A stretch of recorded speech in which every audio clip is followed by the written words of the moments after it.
perdón, hombre de APC, a Bowles, a Venezuela, a Venezuela, se va a hacer una referencia, como digo, ya digo, en una consulta después a la red, a la revista.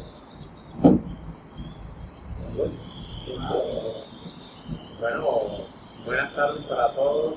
Lo primero, gracias a los que están presentes y a los que no van a poder estarlo y han pedido la grabación del evento.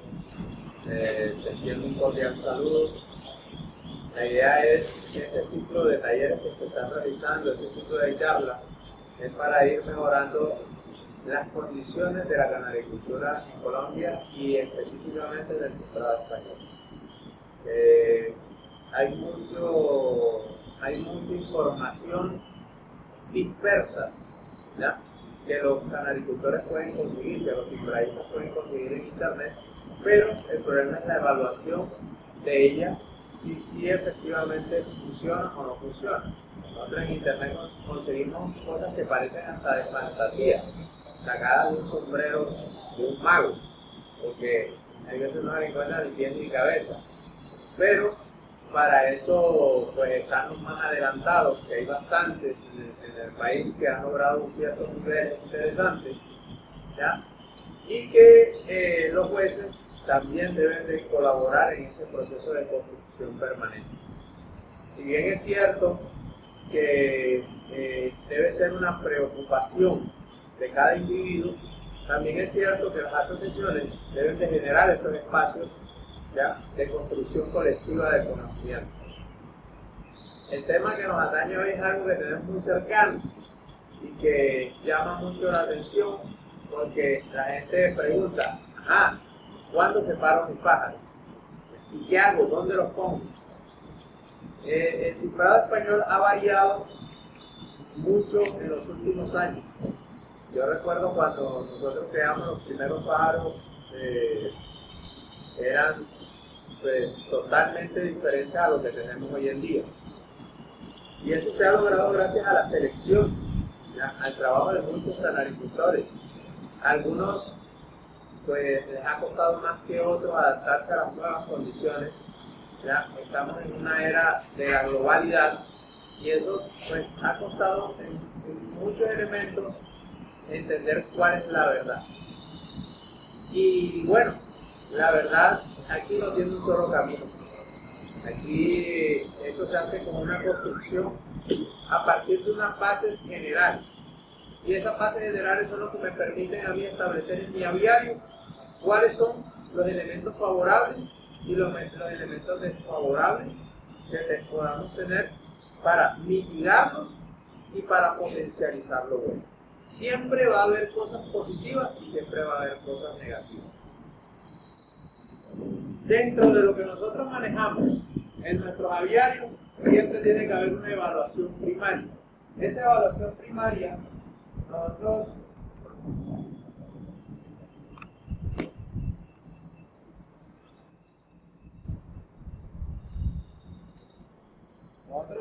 en la docencia trabajamos la matriz DOFA, ¿ya? Aquí está el compañero Henry.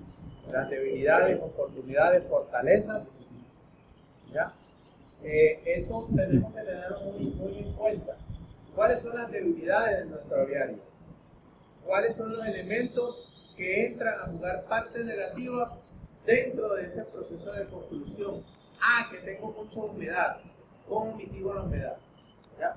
Yo recuerdo que empecé a ver aquí donde Carlos Acaré, que tenía problemas de alta humedad. Él resolvió ese problema con las máquinas paradoras. Correcto. Entonces fue bajando los grados de humedad. Esa deficiencia, esa debilidad que tenía, la mitigó. ¿Ya? La oportunidad, hombre, pues todo este espacio es una oportunidad tremenda de hacer un trabajo grande, ¿ya? La fortaleza, tiene el material genético para poder hacerla, ¿ya?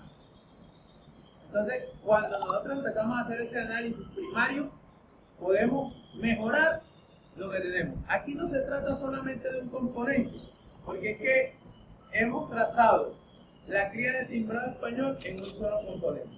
Hay veces decimos, no, porque es que aquí fulanito ganó porque tiene pájaros de sultanito o porque trajo pájaros de sultanito. Y, y el trabajo de él no tuvo ninguna valía. ¿Ya? Hay algo de su sello que inicialmente tiene mucho del otro porque es un aporte directo, sí, claro, no hay que desconocerlo, pero también cuenta en que si tú no hiciste bien la tarea, pues los resultados no van a ser buenos. O sea que hay un sello tuyo que en la medida en que pasen los años, ese sello va a ser mayor.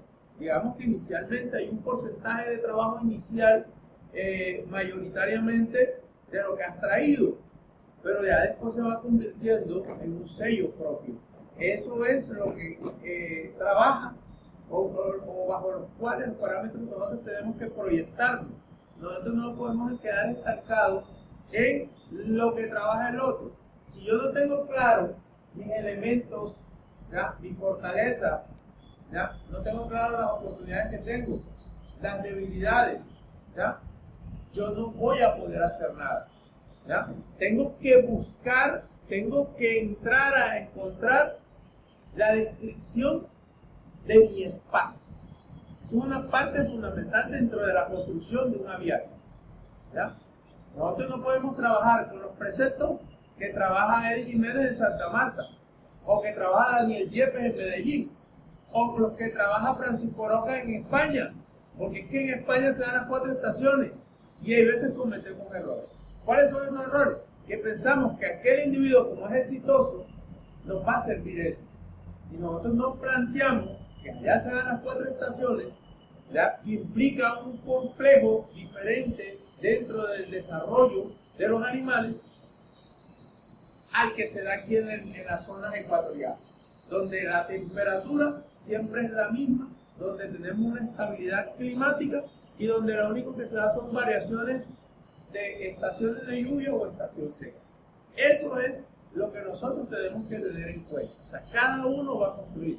Yo recuerdo mucho que había características antes, cuando nosotros trabajábamos el antiguo tipo de pájaros que teníamos, y yo recuerdo personajes que eran muy fuertes, año tras año. Yo recuerdo a De Mesa, siempre fue fuerte en equipo. Siempre fue fuerte en equipo. O sea, todos los años algo se metía en equipo. Y si ustedes van a ver, su fortaleza era esa. Él supo aprovechar su espacio y mantuvo su espacio. ¿Cuándo decayó? Cuando cambió de casa, cuando cambiaron las condiciones. Eso le varió su estatus, su trabajo estable que tenía. O sea, le dio una inestabilidad de trabajo por condiciones ajenas a él. Ya un espacio más pequeño, tenía que explorar las nuevas oportunidades y tiene que construir sobre unas bases nuevas, ¿ya? Entonces eso va a influenciar dentro del trabajo. No crean que es que si no, yo me mudo de aquí para allá y ya no pasa nada. No, sí va a pasar algo. Yo recuerdo que la Karen sacaba sus pájaros allá en la parte de abajo de la casa y tenía un resultado estable, y Carlos cuando se vino para acá hubo un tiempo de pique. Ya, ahora está levantando nuevamente. ¿Eso a qué se debe? Y está aquí al frente, pero cambiaron algunas condiciones. Esos elementos nos implican que tenemos que cuestionarnos para ir mejorando año tras año. ¿Ya? Y si no encontramos las debilidades, si no nos cuestionamos, si hacemos lo del triunfalista, ¿ya? Mediocre, que es, no, yo gané un título, hice las cosas bien, no tengo nada que cuestionar. Pero un título se puede ganar de diferentes maneras, déjenme decir. Buenos pájaros no se consigue si no hacen un buen trabajo. Entonces, ¿qué pasa? Ustedes viven a cada rato el tema de que, no, este fulanito apareció, pero 2 añitos, 1 añito y ya se perdió, no volvió a ganar. ¿Qué pasó ahí? No había un trabajo consecutivo, ¿ya? No había una proyección, no había un análisis de por qué ganó, ¿ya? ¿Cuáles eran las debilidades que tenía que corregir? Entonces, primero atendemos a ese elemento. Ya entrando en lo que nos corresponde, en lo que es el canto, ¿ya? He diseñado esta charla, pues, teniendo en cuenta las diferentes etapas del proceso de desarrollo del animal. ¿Y cómo llegamos a esas etapas? ¿Cómo las podemos afrontar? ¿Y qué podemos hacer para cada momento ya en que estamos viviendo? O sea, hay unos parámetros generales, los cuales nosotros tenemos que tener en cuenta y cómo lo adaptamos a nuestro medio. Resulta que hay gente que cría en un balcón y la cantidad de luz que le entra es alta, ¿ya? Entonces, la persona no puede criar porque los cánones dicen ahora que hay que criar en penumbra. Pues yo no soy partidario de ese concepto. La verdad que yo considero que la luz es un elemento fundamental dentro del desarrollo. Lo que hay que buscar es que genéticamente el animal lleve la información que nosotros queremos que se traduzca en lo que nos interesa. Porque esto se resume en eso. Aquí no se trata de ponerle un apellido al timbrado español. Que si es clásico, que si es adornado, que si es discontinuo, que si es... Muchos autores, como mi amigo Carlos Castellano, dice que solamente hay timbrados buenos y timbrados malos. ¿Ya? Eso es claro. Entonces, el método que tú utilices para formar a tus pichones, aquí no va a estar un método específico. Lo que voy a entregarles, este material, para que lo empecemos a repasar, aplica para cualquier estilo de trabajo que nosotros tengamos. ¿Ya? Ahora, hay una cosa que sí, es que si a mí me da resultado darle maíz molido a mis pájaros, pues le doy maíz molido. ¿Ya? Eso también está de acuerdo con esto que hacemos de la evaluación primaria. Entonces voy a repartirle esto porque ya vamos a entrar en materia.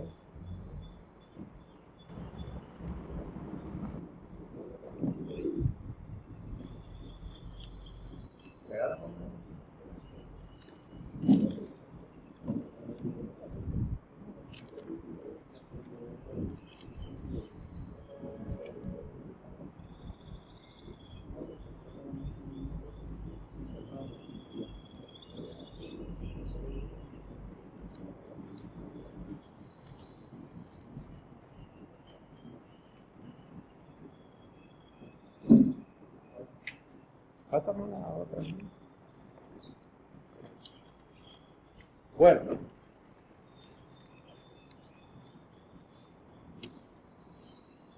Para nosotros hablar de lo que dice la charla, ¿ya?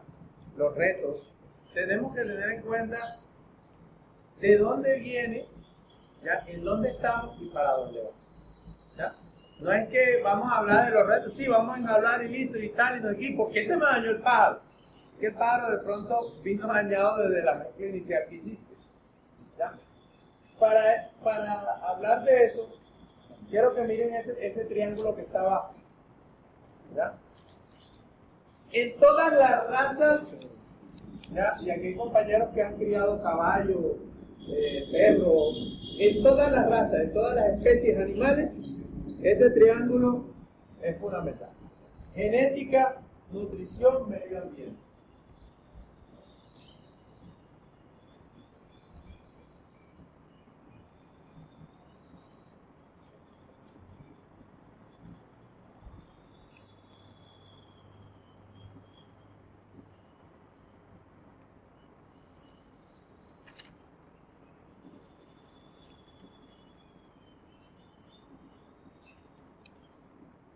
Entonces, vamos a mirar esta generalidad.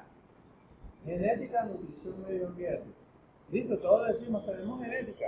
Pero la genética de timbrado es una sola. La genética de timbrado es una sola. Entonces, vamos a caer en ¿dónde está el detalle? Porque unos son mejores que otros. Precisamente porque corresponden a una selección de características genéticas de esas variaciones genéticas que a nosotros nos interesan. ¿Ya? Es decir, el trabajo de este año, para los creadores que ya tienen cierto tiempo, es el resumen de los años anteriores. ¿Ya? No corresponde al hallazgo inmediato que hicimos porque mezclé pareja A con B y listo, ya tengo genética. No.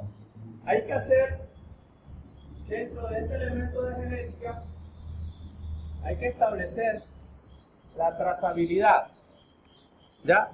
Tengo que hacer el registro, ¿ya?, de dónde viene esa mezcla para arrojar el pájaro A, el pájaro B. O sea, si yo no tengo los datos de trazabilidad de una línea, estoy en nada. Si ustedes no llevan el registro de pedigrí de sus animales, están en nada. ¿Por qué? Porque eso es lo que me da a mí el soporte de ver de dónde me está saliendo ese alelo, esa variación que a mí me está dando resultados. O sea, ¿dónde la estoy fijando? Entonces, cuando nosotros establecemos la línea de trazabilidad, también estamos estableciendo cómo van nuestros patrones de heredabilidad.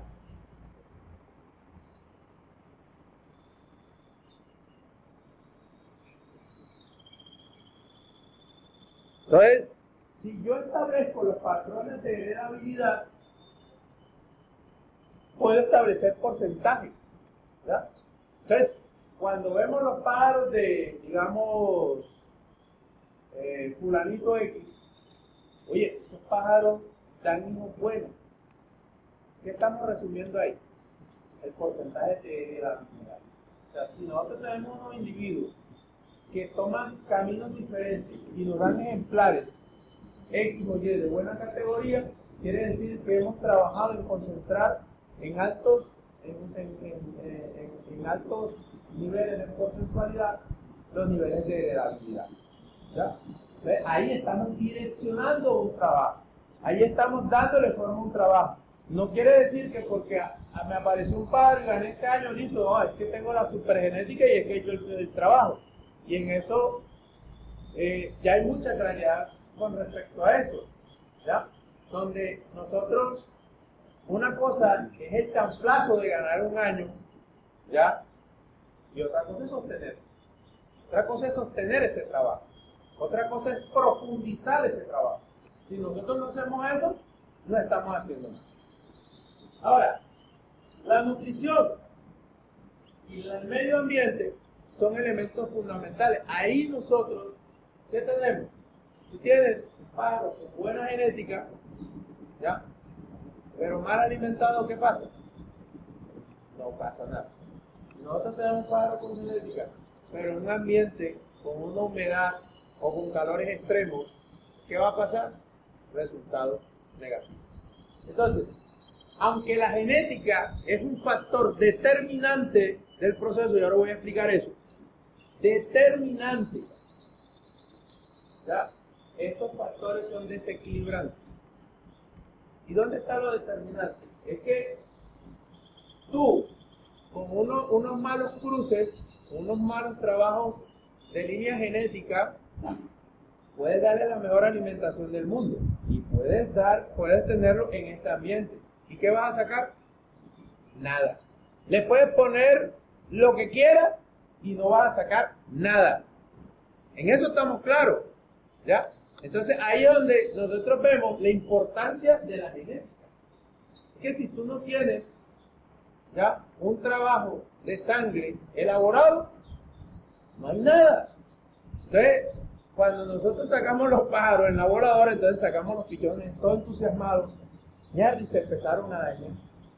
Y entonces le empezamos a echar la culpa al perro del vecino porque ladraba a las 4 de la mañana, y le empezamos a echar la culpa al reloj que chillaba a las 6 de la mañana, la alarma del reloj, y entonces empezamos a buscar todo menos a donde está el secreto, ¿ya?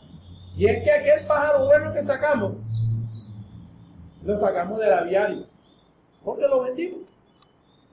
Y no dejamos una línea de trazabilidad en ese proceso porque se murió ahí.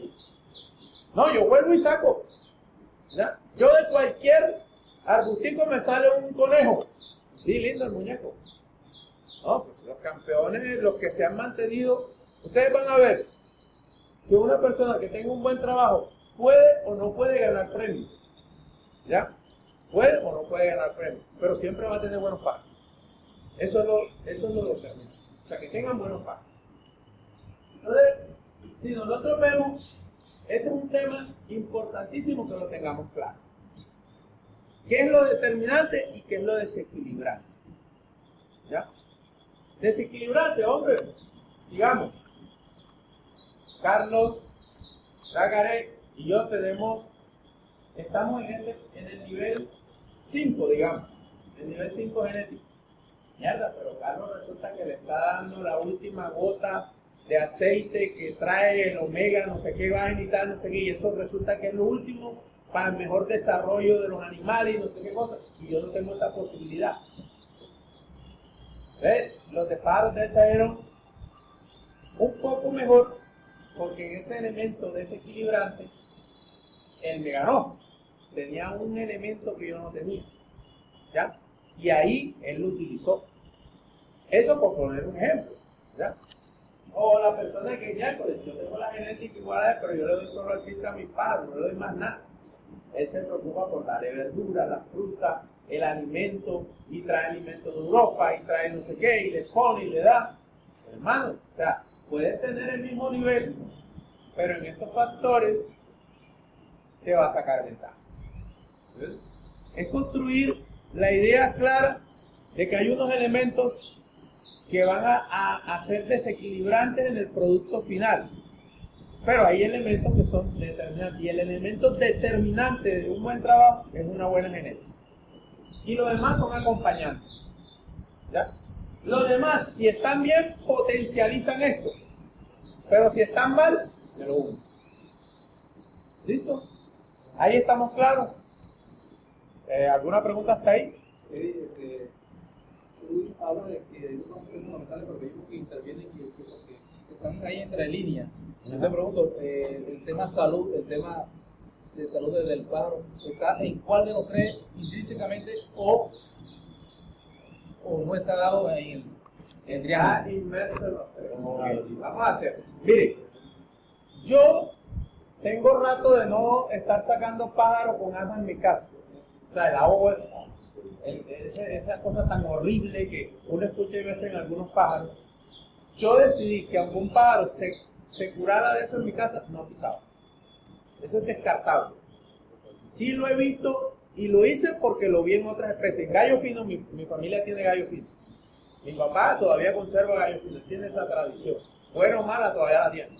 Y yo estuve con mi abuelo desde los 4 años, me llevaba a la gallera. Entonces, un gallo le salía con moquillo, rágata, mátelo. Seguida, un pollo, no, que le salió moquillo, para la olla, para la basura. Eso te va construyendo un aviario sano, porque todo ese nivel que muestra debilidad hacia ciertas cosas, lo vas eliminando. Lo vas eliminando y llega un momento en donde eso se...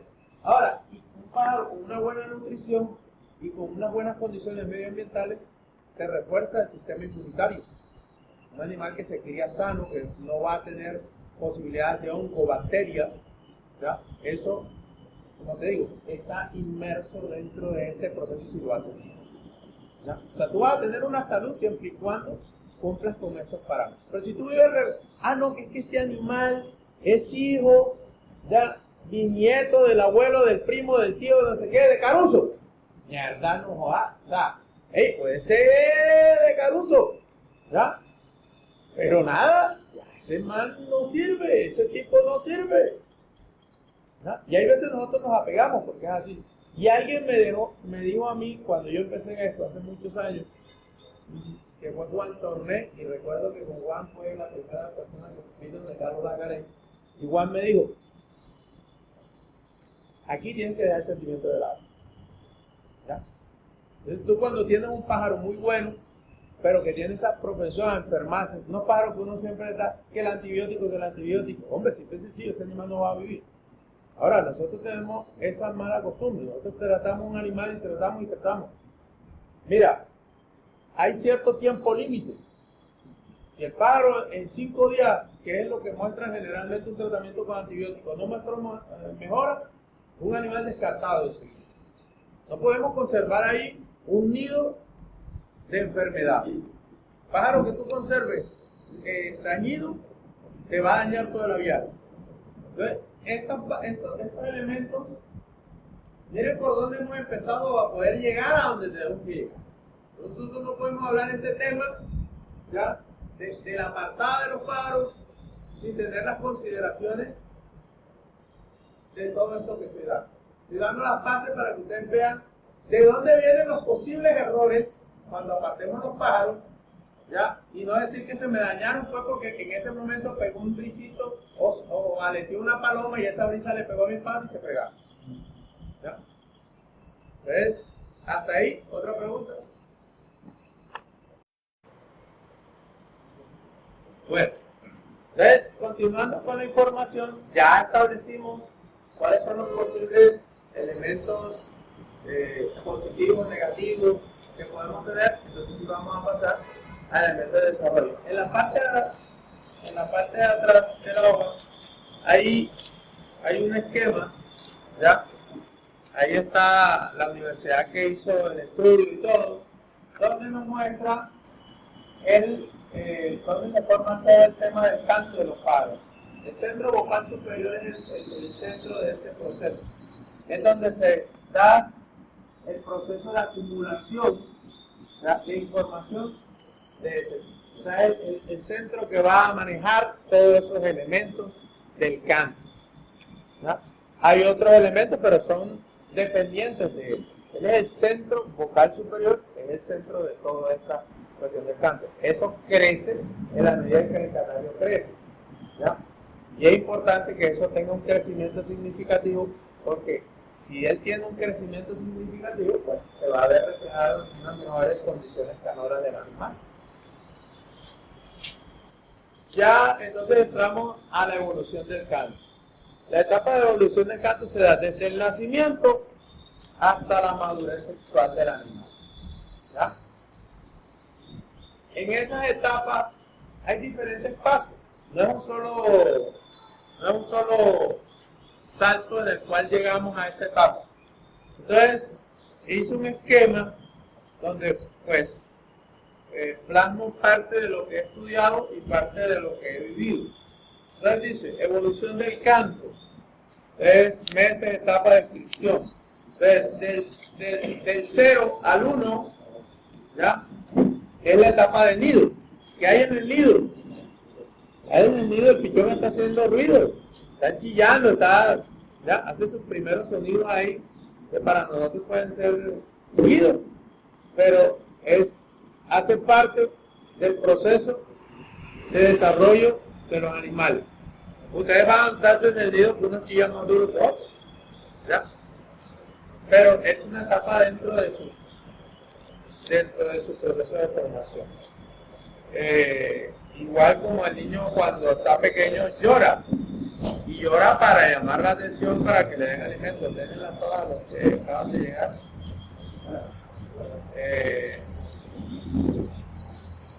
Llama para que le den alimento, lo mismo los pájaros.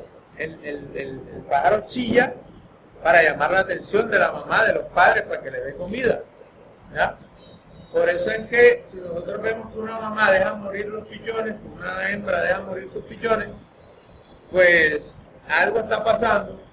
Ella o vio algo en los pichones o simplemente es una mala madre. Eso también es un factor de descarte. Yo no sostengo una pájara que me esté dejando morir pichones. No sirve. Su función es poner y ser buena mamá. Si no, no. A mí la hembra que me pone, no, de 2 huevitos, pero es que esta es la mamá del campeón que fue, que está, que no sé qué. No, dejo los machos y las hembras y ellas se van de mi casa, ¿ya? Yo no las dejo. Entonces, tiempo tuvimos una época en donde la productividad fue muy baja. Nosotros teníamos, recuerda que, mierda, pájara de 2 huevitos, un huevito, y la gente no, es que ella da muy buenos pájaros. Pues no, dejó el macho, pero ella no lo puedo dejar porque no está cumpliendo su función de hembra. Y esa deficiencia la va transmitiendo. Y eso lo aprendí de la gente de color.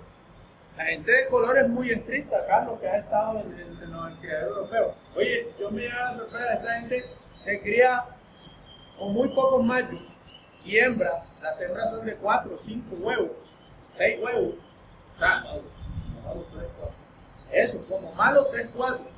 Y nosotros aquí perdonábamos esas cosas. No, eso va en todo el proceso. Una buena madre va a transmitir esa información genética a los hijos, ¿ya? Y eso es algo que tenemos que conservar. Ahora, no es que porque una mamá me dé, una pájara me dé 7 huevos, voy a conservarla.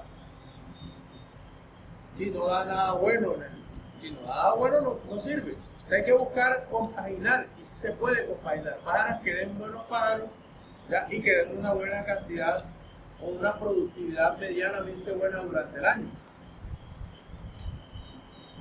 Del 1 al 2, estos tiempos, ojo, aclaro una vez, estos tiempos son aproximados, no son rígidos. Ustedes saben que no estamos lidiando con máquinas. Estos no son memorias, estos no son CD donde tú le play y anda el pedacito, no. Estos son seres vivos que en algunos se puede adelantar, atrasar los procesos. En algunos se demora un poco, en otros no se demora nada. Yo he visto pájaros de 3 meses cantando como locos, como un adulto. O sea, esas son anomalías dentro del proceso normal, ¿ya? Que hay que tenerlas en cuenta. Entonces, del día 1 al día 2, del mes 1 al mes 2, digamos que estamos en la etapa de gorgoreo, que llamamos nosotros. Hay otras expresiones que dicen güereo, subcanción.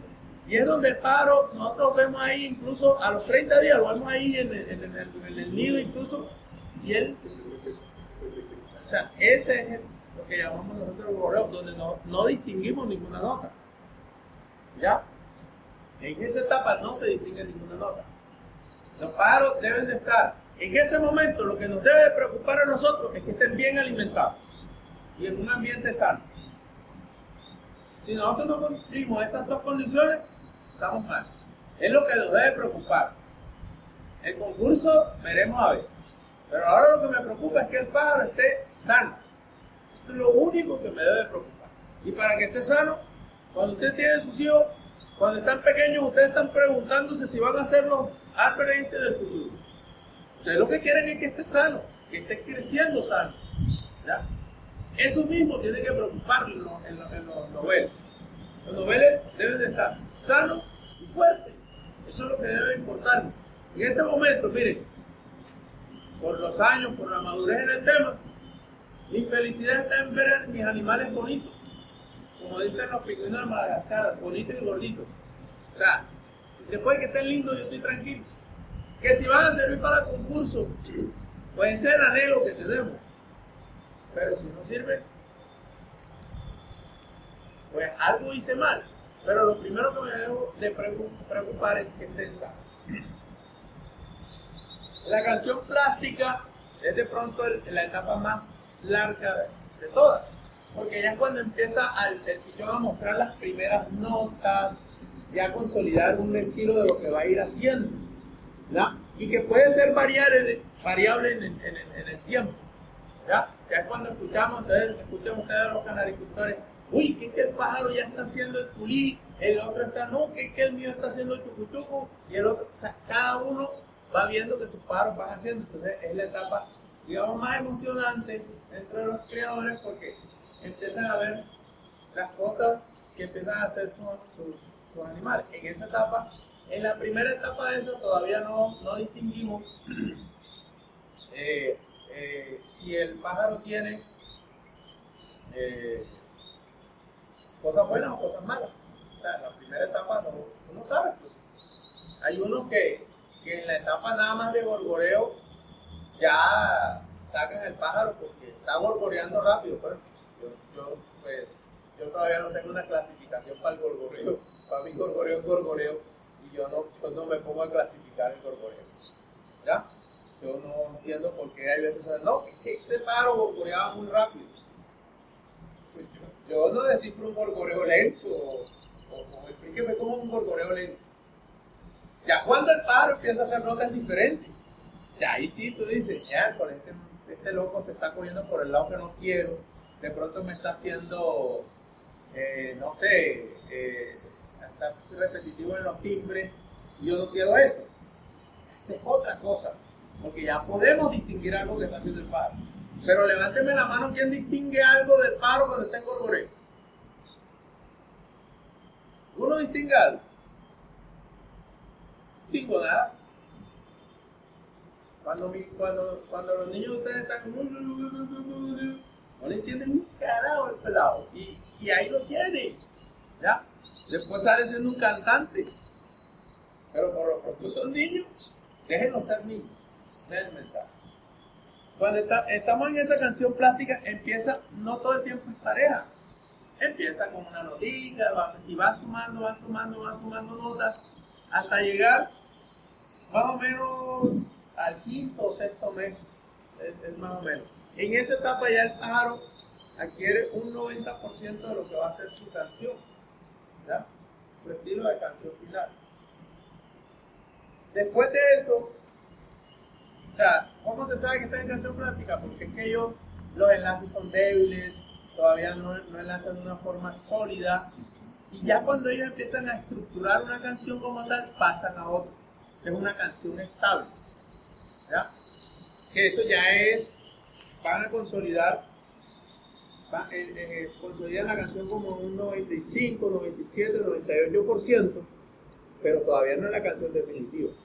¿Qué pasa en esa canción estable? Y le ha pasado a muchos, que yo cojo los pájaros y me los llevo para el evento, lo dejo, y cuando lo recojo, mierda, esos pájaros, ¿dónde sacaron esas notas?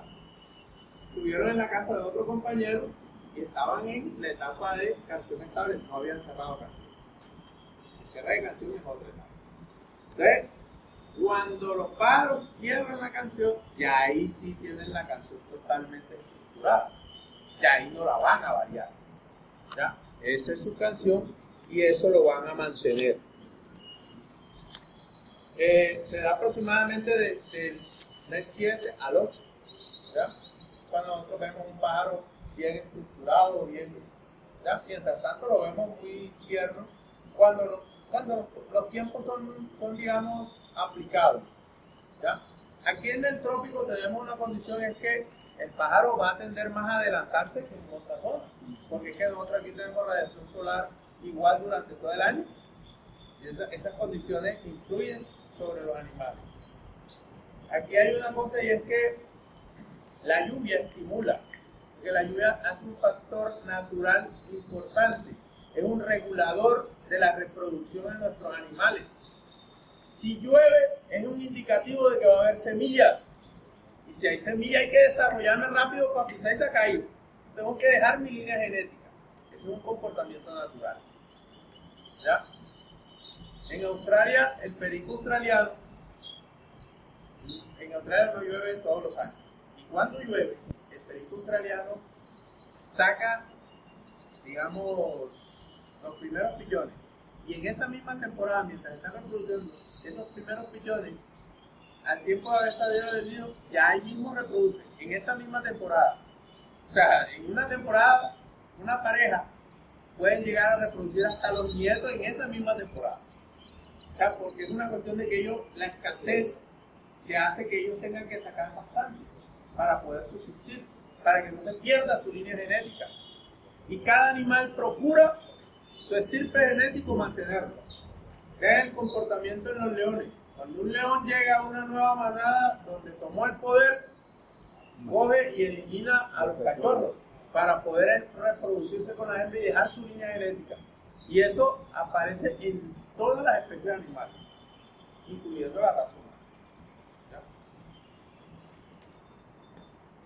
El cierre de canto, bueno, ya quedó establecido. Hay una breve descripción en cada una de las etapas. Bueno, de pronto consigan otra información, pero eso es lo que yo he vivido. Estoy hablando de mis experiencias.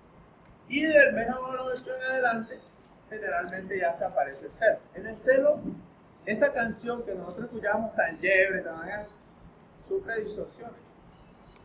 Vea, a mí que no me vengan con el cuento, no, que el encelado canta igualito que como estaba el otro.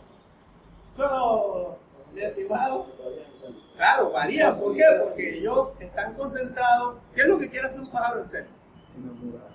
Enamorar, llamar a la hembra. Entonces, es las cosas del canto que les sean pesadas, como cuando tú vas de viaje, ¿no? Si llevas muchas maletas y te toca, vas descartando lo que menos y dejas lo más importante. Entonces, para llamar la atención de la hembra, deja lo que él considera importante, ¿ya?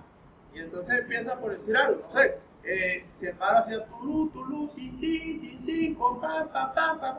Entonces ya después dice, no, yo tengo que llamar, tulú, tulú, tulú, tulú. Sube la voz, ya se descompone un poquito, ya va a depender del trabajo genético que llevemos, que tanta descomposición pueda tener.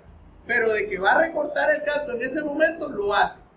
Porque él necesita llamar la atención de la hembra y tiene que elevar un poco el tono de voz. Eso es natural. Es natural porque ¿a quién le va a llamar la atención la hembra? Bueno, sube un poquito más la voz. Ustedes no ven que en el criadero, si ustedes tienen un bullón, todas las hembras quieren con el bullón. Ustedes no se han dado cuenta de eso. Métanle a una hembra donde hay un pájaro dominante, métanle otro macho. ¿Qué lío para que coja el otro macho? Tienes tú que sacar el dominante de vez en cuando para que las hembras acepten, porque ellas siempre escuchan él. ¿Ya? ¿Qué es el sinónimo de ese vocerrón? Que este tipo me puede dar una procría, una problema más fuerte. ¿Ya? Ese es el lado natural. Nosotros le ponemos el otro lado, la selección artificial, lo que nosotros queremos.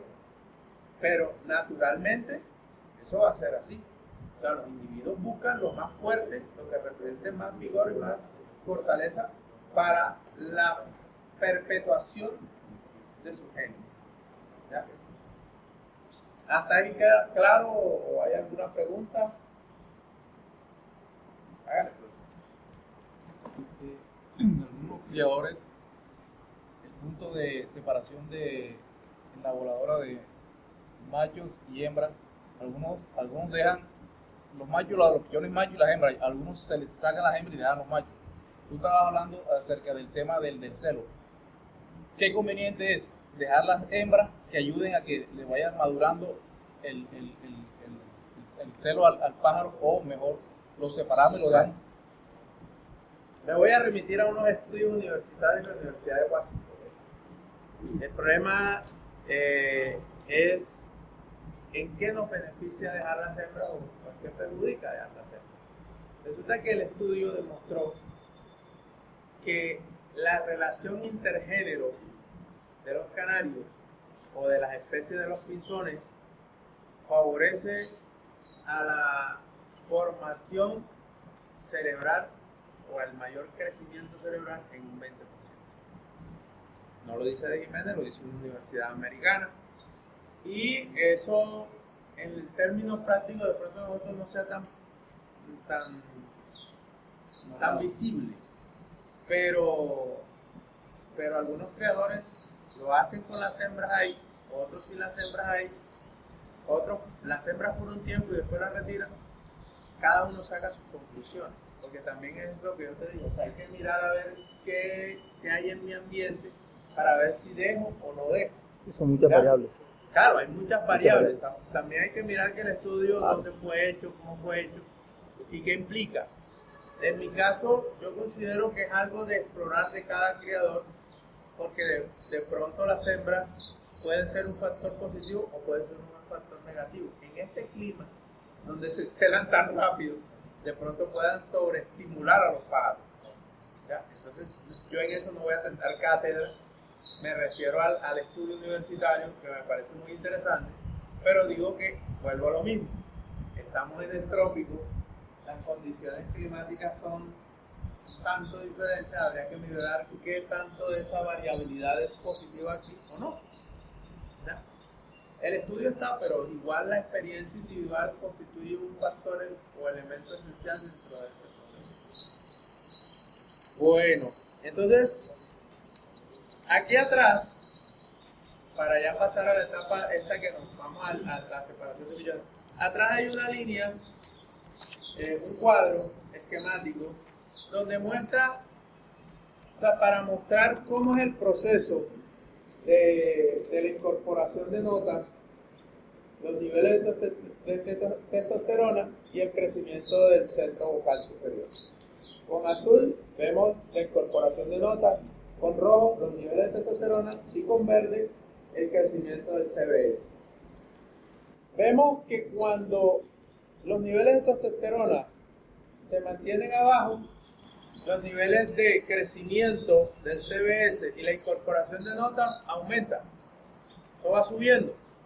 ¿Ya? Es cuando el pájaro, cuando los niveles de testosterona están abajo, él puede adquirir más notas. ¿Ya?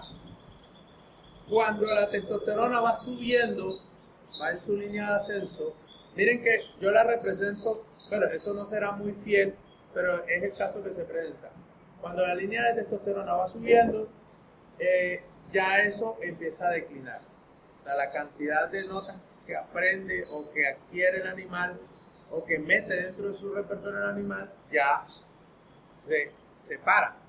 Ya él no incorpora notas nuevas, sino que empieza a declinar porque ya empieza el proceso de maduración sexual y el celo. Eso ahí, si ustedes ven la línea de testosterona, se la hice una línea sostenida. ¿Por qué? Porque los niveles de testosterona no pueden cambiar abruptamente. Cuando nosotros permitimos el cambio abrupto de los niveles de testosterona, se nos acorta así el canto de los animales. Es decir, un pájaro que nosotros tenemos y va en un ritmo bien, de crecimiento bien, y nosotros se nos da, no, vamos a darle testosterona exógena, ¿ya? Vamos a darle un poquito de testosterona para que se pongan chévere. Resulta que eso es contraproducente porque se nos suben los niveles de testosterona y el animal deja de hacer lo que tiene que hacer en ese momento. ¿Ya? Tiene que dedicarse a aprender y que el centro vocal superior siga creciendo. Y si deja de crecer, pues deja de adquirir nuevas notas en su repertorio y se tira todo el proceso. Ojo que yo digo, hablo de adquisición de notas. ¿Ya? O sea que esto vale para cualquiera de los estilos de trabajo del cifrado español. ¿Ya? O sea, eso hay que tenerlo claro, los niveles de testosterona van a incidir directamente sobre ese proceso. ¿Cuándo apartamos los animales? Pues los pájaros generalmente lo estamos apartando en la canción estable. ¿Ya? Es cuando apartamos los pájaros. En canción plástica yo no lo hago. ¿Por qué? Porque el pájaro en ese momento todavía está construyendo, está aprendiendo, está sociabilizando con otros individuos y su proceso de formación interna de notas y de canción está en su desarrollo. Entonces yo no trunco ese desarrollo. Ya en canción estable, no. Permítame un momento. Listo, ya en canción estable no podemos sacar al pájaro o dejarlo que dure eternamente en una voladora. No, o sea, hay que sacarlo en un momento determinado porque también si lo dejas vas a tener problemas. ¿Ya? Entonces uno lo saca generalmente, comprende entre el sexto y el séptimo mes cuando uno está apartando los pichones. Es tiempo real, ¿sí o no? O sea, ¿en qué tiempo apartas tú el mundo? 6, 7 meses. ¿Tú, chamo? Igualmente. 6, 7 meses. Tú también. O sea, alguien aquí que lo aparte antes.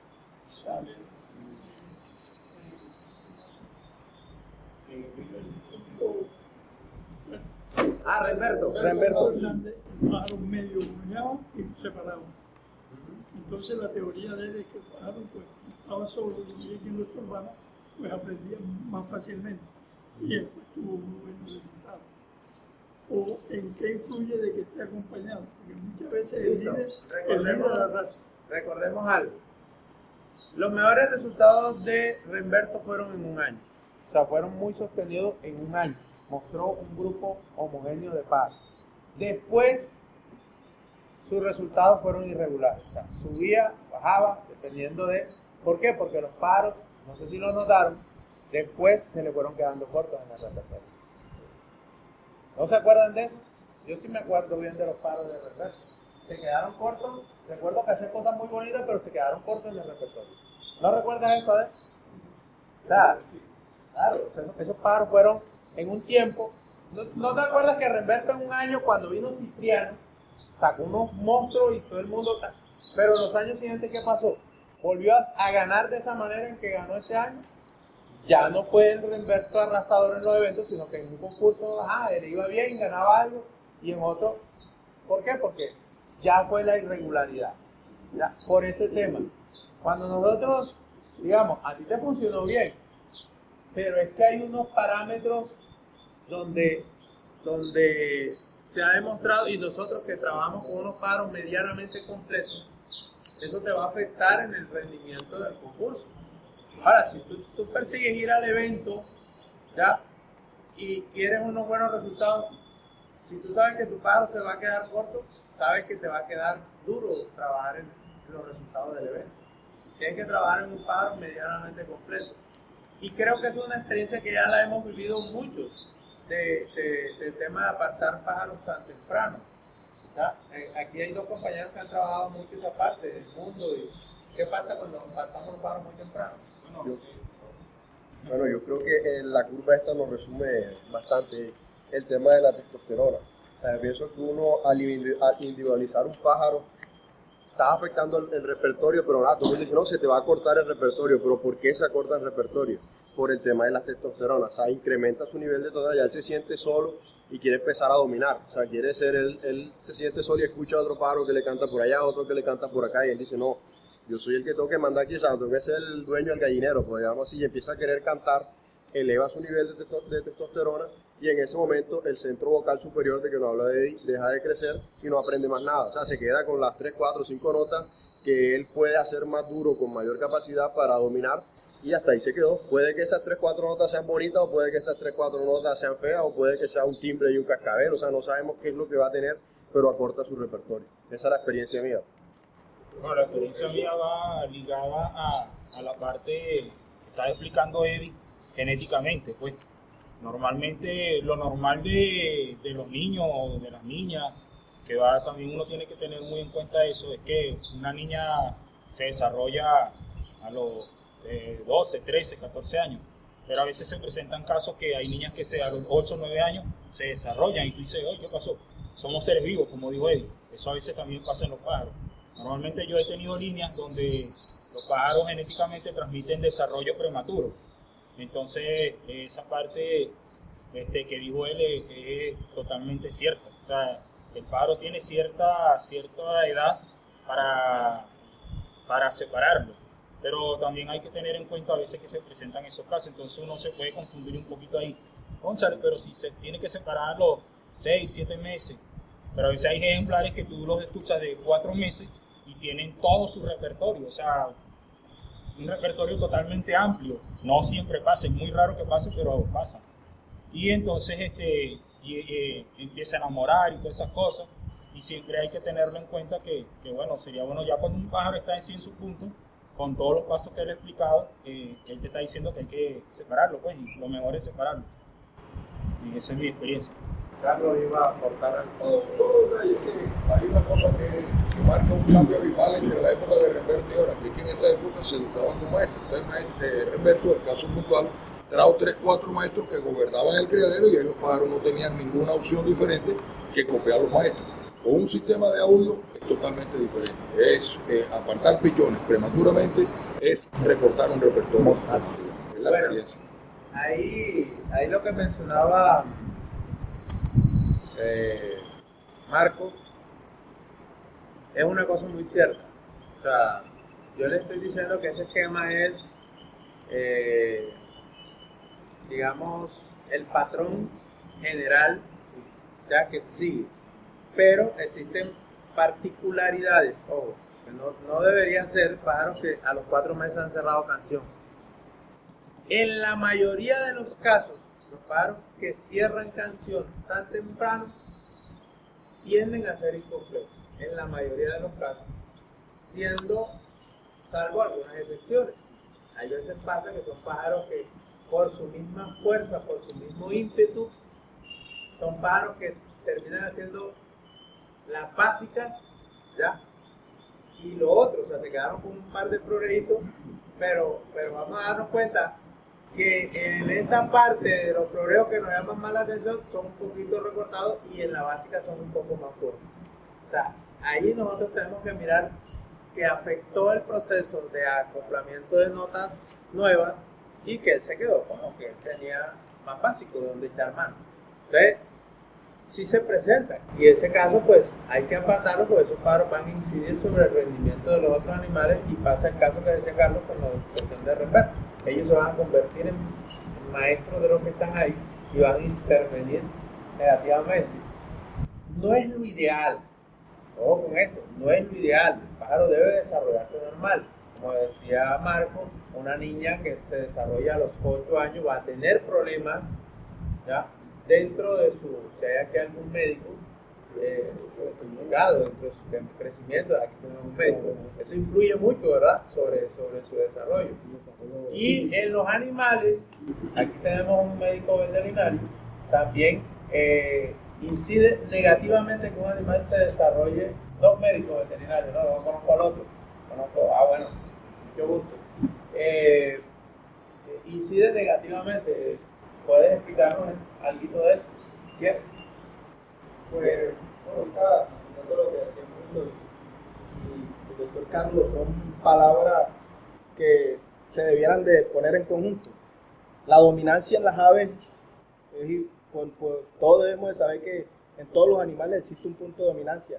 Lo que decía el doctor Carlos lo explicaba perfecto, que es que mientras existe una dominancia establecida en un criadero, ese va a ser la guía de toda su línea de canto.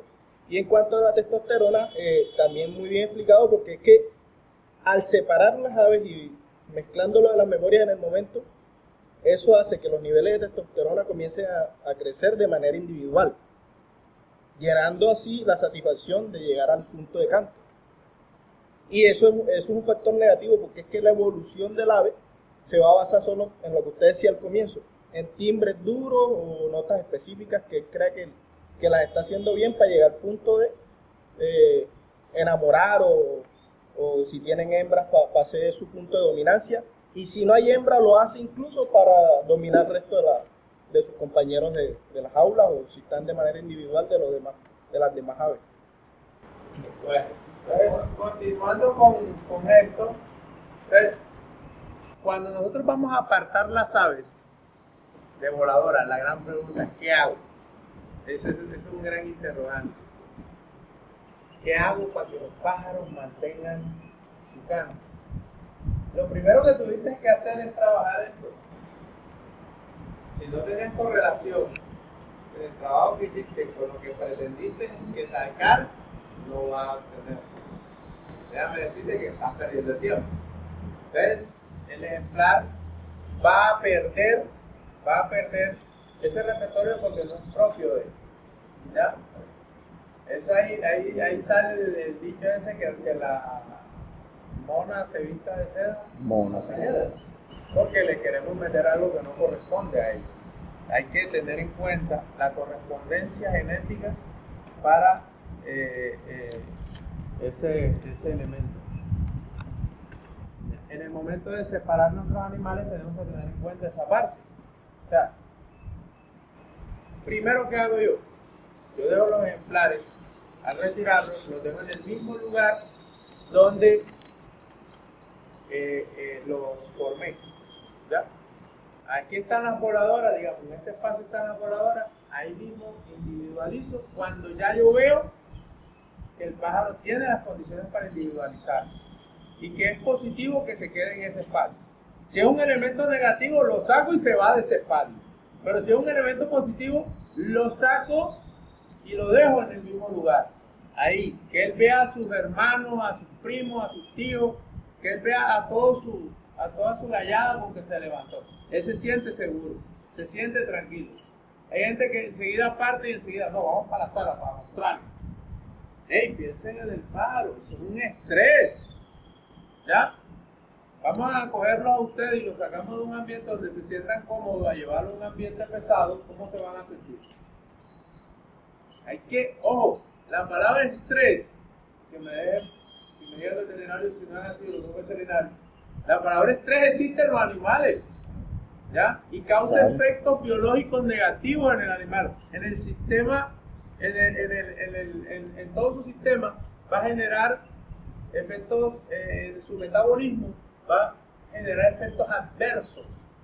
¿Ya? Y entonces el pájaro, claro, nosotros cogimos un pájaro y tras que en un chanflazo sacarlo de ese ambiente como de una voladora, meterle una ola más pequeña, y más pequeño lo vamos a llevar a otra parte donde va a haber unas caras que ni conocen.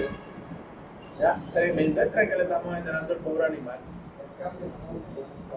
Ya el cambio de jaula genera un estrés, entonces tenemos que mitigar ese aspecto. Algunos lo pasan a la jaula de entrenamiento de una vez. Eso depende también del tiempo que tenemos para el concurso. Si el concurso está muy encima, pues yo lo paso de la voladora, si el pájaro está muy seguro en su canto, lo paso de la voladora a una jaula de entrenamiento.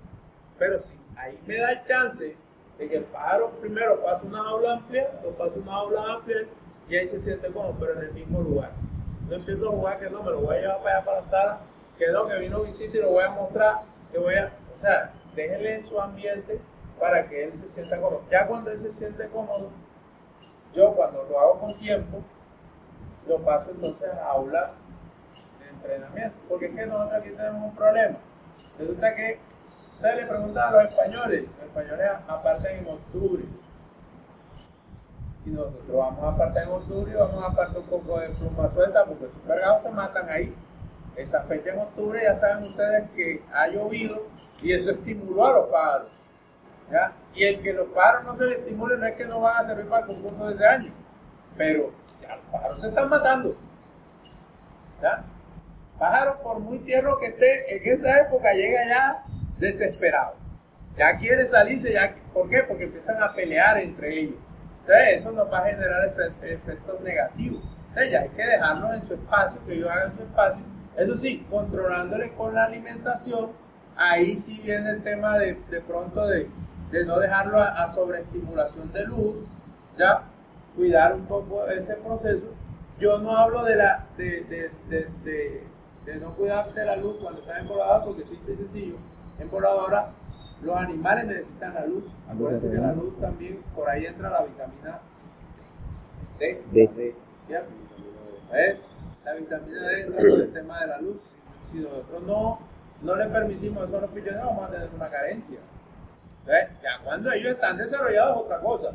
Ya cuando yo cojo un pájaro, lo desarrollé listo, le puedo poner un poquito de para que estén relajados. Entre otras cosas porque la semipenumbra, no penumbra total, la semipenumbra permite una relajación. Ustedes se meten en un lugar, digamos, con una luz tenue y están relajados. Ese es un efecto humano, ahí sí no puede hablar el doctor. Pero, sí o no, doctor, que cuando uno entra en un ambiente con luces tenues, tiende a relajarse. Sí, claro que el tema de tener una luz tenue lo que hace es que te estimula la concentración, vas a tener una concentración más amplia. Entonces, por ejemplo, si tú entras a escuchar música, entras a leer un libro, a leer un artículo, mientras más tenue sea la luz y un poco más de silencio, más fácil vas a aprovechar eso. Así que bueno, es algo entonces cuando positivo. Nosotros dejamos el pájaro en esos espacios así y le seguimos con la misma rutina, ¿ya? La alimentación, bueno, ya adecuarse al tema de la alimentación que va a recibir al concurso. No es que nosotros hoy le estamos dando una alimentación y mañana le damos otra. Es un proceso. Vamos a ir con calmita y le vamos poniendo y le vamos quitando. O sea, piensen en los pájaros en seres vivos. No piensen en los pájaros como máquinas para obtener un trofeo. ¿Ya? Los trofeos llegarán si hacen las cosas bien. Si no, pues no llegarán. ¿Ya? Entonces, ese es el mecanismo bajo el cual nosotros hacemos. Entonces, ¿qué pasa? La gente lo retira y lo retira de su ambiente, lo somete a esos estrés y, claro, el pichón no escucha lo que tenía en su entorno y va a ser un golpe duro. Él va a olvidar parte de lo que tenía allá. Puede pasar que olvide parte de lo que tenía allá. Si nosotros nos mantenemos, él va a tratar de mantener, porque es su identificación con su grupo. Otra cosa es un término una cuestión de identificación con su grupo. Entonces, hey, estoy aquí, ojo, no me olviden. Es una manera de decir que estamos vivos. Ellos también actúan de esa manera. Y respecto al que no piensa así, que piense que son simples animales, pero para mí son animales sintientes, son seres vivos. ¿Hay alguna pregunta? ¿Alguien tiene algo que decir o aportar? Bueno, compañeros, yo creo que mucho o poco lo que les sirva Las charlas son mis experiencias, son parte de lo que he aprendido a través de leer diferentes artículos, de mis vivencias en mi aviario. Espero les haya servido para algo y que las tengan en cuenta. Gracias a ATC, al compañero Carlos por haberme invitado y a todos ustedes por su asistencia. Pues les regalo a ustedes un aplauso porque cada día vamos a hacer mejor. Muy completa la carta, muy efectiva, muy clara, todo lo que yo no sabía nada, algo y se dan cuenta de dónde es. Y lo que decimos que sabemos, hemos aprendido muchas cosas, muchos detalles. Muchas gracias, Edwin.